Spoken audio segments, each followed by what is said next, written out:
ನಮಸ್ತೆ, ಎಜೆ ನ್ಯೂಸ್ಗೆ ಸ್ವಾಗತ.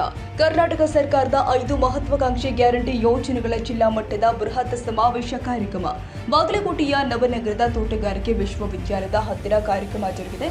ದೀಪ ಬೆಳಗಿಸುವ ಮೂಲಕ ಬೃಹತ್ ಸಮಾವೇಶ ಕಾರ್ಯಕ್ರಮಕ್ಕೆ ಚಾಲನೆ. ಕಾರ್ಯಕ್ರಮದಲ್ಲಿ ಜಿಲ್ಲಾಡಳಿತ ಸಿಬ್ಬಂದಿಗಳು, ತಾಲೂಕು ಆಡಳಿತ ಸಿಬ್ಬಂದಿಗಳು ಹಾಗೂ ಉಸ್ತುವಾರಿ ಸಚಿವರು ಪಾಲ್ಗೊಂಡಿದ್ದರು. ಕಾರ್ಯಕ್ರಮದಲ್ಲಿ ಸರ್ಕಾರದ 5 ಗ್ಯಾರಂಟಿ ಯೋಜನೆಯ ಅಂಕಿ ಅಂಶವನ್ನು ವಿವರಿಸಲಾಗಿದೆ.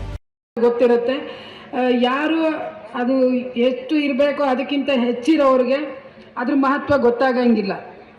ಆ ನಿಟ್ಟಿನಲ್ಲಿ ಸರ್ಕಾರ ಮಹಿಳೆಯರಿಗೆ ಮತ್ತು ಆರ್ಥಿಕ ಸಂಕಟದಲ್ಲಿರುವವರಿಗೆ ಒಂದು ಮಾರಲ್ ಸಪೋರ್ಟ್ ಏನಂತೀವಿ, ನೈತಿಕ ಬೆಂಬಲ ಕೊಡುವ ನಿಟ್ಟಿನಲ್ಲಿ ಈಗ ನಾವು ಶಕ್ತಿ ಯೋಜನೆಗೆ ಒಂದು ಅವರ ಬಸ್ ಪ್ರಯಾಣವನ್ನಾಗ್ಬೋದು ಅಥವಾ ಗೃಹಲಕ್ಷ್ಮಿಯ 2,000 ರೂಪಾಯಿ ಆಗ್ಬೋದು, ಅವರ ಎಲ್ಲ ಒಂದು ಬೇಡಿಕೆಗಳನ್ನು ಈಡೇರಿಸ್ತಾ ಇದ್ದರೂ ಕೂಡ ಅವರಿಗೆ ಸರ್ಕಾರ ನಮ್ಮ ಜೊತೆ ಇದೆ, ಸರ್ಕಾರ ನಮ್ಮ ಏನು ಸಂಕಟಕ್ಕೆ ಅಥವಾ ಕಷ್ಟಕ್ಕೆ ಸ್ಪಂದಿಸುತ್ತೆ ಅನ್ನುವ ನಿಟ್ಟಿನಲ್ಲಿ ಮಾನ್ಯ ಮುಖ್ಯಮಂತ್ರಿಗಳು 5 ಮಹತ್ವಾಕಾಂಕ್ಷಿ ಯೋಜನೆಗಳನ್ನು ಒಂದು ಆರ್ಥಿಕ ಸದೃಢತೆಯನ್ನು ಉಪಯೋಗಿಸ್ಕೊಂಡು ಇಡೀ ರಾಜ್ಯಕ್ಕೆ ವ್ಯಾಪಿ ವಿಸ್ತರಿಸಿದ್ದಾರೆ. ಅದಕ್ಕೆ ಪೂರಕವಾಗಿ ನಮ್ಮ ಜಿಲ್ಲೆಯಲ್ಲಿ ಶಕ್ತಿ ಯೋಜನೆ 11/6/2023 ಆರಂಭವಾಗಿ ಈವರೆಗೆ 473 ಲಕ್ಷ ಮಹಿಳೆಯರು ಪ್ರಯಾಣಿಸಿದ್ದಾರೆ ಉಚಿತ ಪ್ರಯಾಣದಲ್ಲಿ. ಅದೇ ರೀತಿ ಅನ್ನಭಾಗ್ಯ ಯೋಜನೆಯಲ್ಲಿ ಕೂಡ 3,52,874 ಫಲಾನುಭವಿಗಳು ಪ್ರತಿ ತಿಂಗಳು ತಮ್ಮ ಪಡಿತರವನ್ನು ಪಡಿತಾ ಇದ್ದಾರೆ. ಅದೇ ರೀತಿ ಗೃಹಲಕ್ಷ್ಮಿಯಲ್ಲಿ ಕೂಡ 4,01,604 ಫಲಾನುಭವಿಗಳು ಇದರಲ್ಲಿ ಪ್ರತಿ ತಿಂಗಳು 2,000 ರೂಪಾಯಿನ ಪಡಿತಾ ಇದ್ದಾರೆ.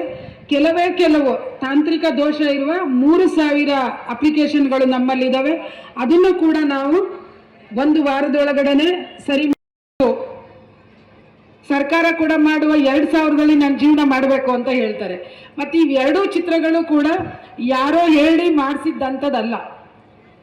ನಾವು ಯಾವುದೋ ಚಿತ್ರ ಆಗ್ಬೋದು ಅಥವಾ ಸಾಕ್ಷ್ಯಚಿತ್ರ ಆಗ್ಬೋದು, ನಾವು ಅದಕ್ಕೆ ಸ್ಕ್ರಿಪ್ಟ್ ಮಾಡ್ತೀವಿ, ಹೇಳ್ತೀವಿ, ಕೇಳ್ತೀವಿ, ಮಾಡ್ತೀವಿ.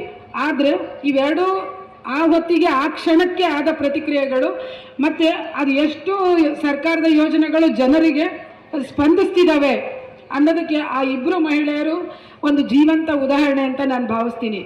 ಯಾಕೆಂದರೆ ಮಾನವ ಅಭಿವೃದ್ಧಿ ಸೂಚ್ಯಂಕದಲ್ಲಾಗಲಿ ಕಾರ್ಯಕ್ರಮದಲ್ಲಿ ಸಾವಿರಾರು ಜನ ಭಾಗಿಯಾಗಿದ್ದರು. ತಾಜಾ ಸುದ್ದಿಗಾಗಿ ಎಜೆ ನ್ಯೂಸ್ 24/7ಗೆ ಸಬ್ಸ್ಕ್ರೈಬ್ ಮಾಡಿ ಮತ್ತು ಬೆಲ್ ಐಕಾನ್ ಒತ್ತಿ ತಪ್ಪದೇ ಲಿಂಕ್ ಶೇರ್ ಮಾಡಿ.